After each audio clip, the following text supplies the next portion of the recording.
Afternoon, everybody.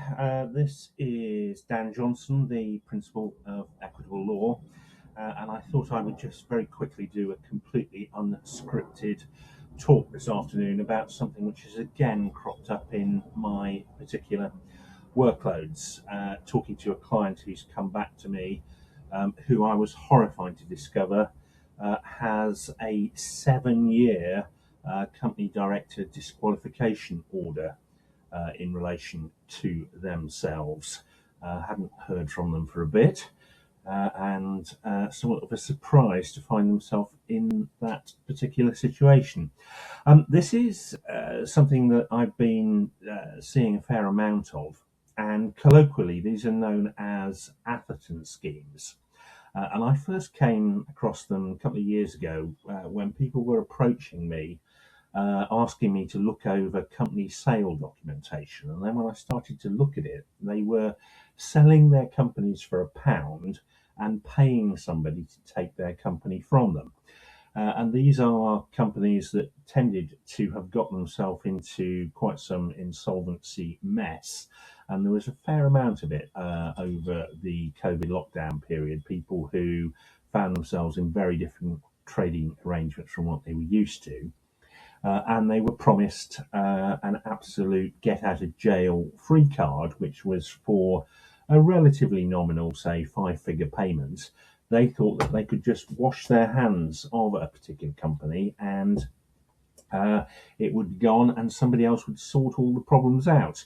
What they were actually dealing with was a complete set of fraudsters who would take money from them and then do absolutely nothing with the companies that were transferred to them, and the nominee directors were real sort of men or women of straw, with the ultimate result that usually the HMRC, the UK Tax Authority, would step up and place the companies into compulsory liquidation.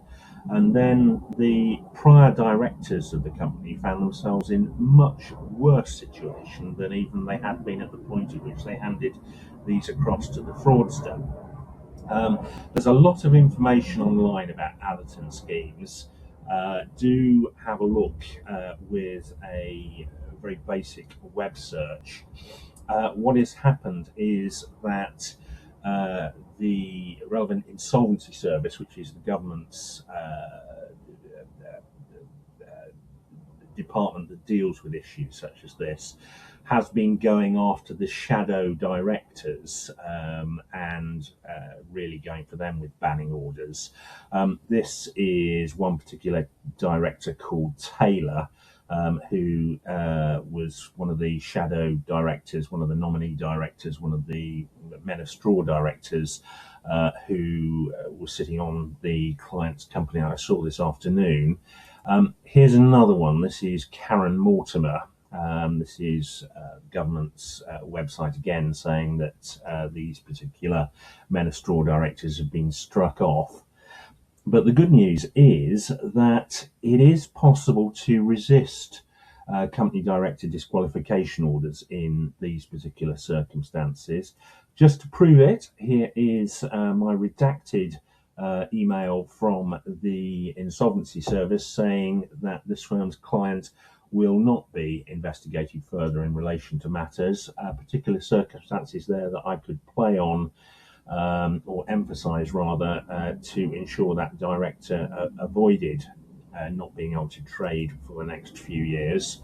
But these things have to be dealt with. If you are a director of a company which is in some difficulty, then do please come and talk to me. I will find you an insolvency practitioner who'd be able to help with matters, and you'll end up in a much better situation than those who just abandon their companies in these circumstances.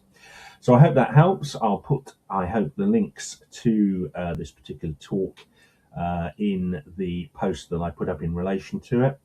And I wish you a great weekend. It is Friday the 5th of June. End of the recording.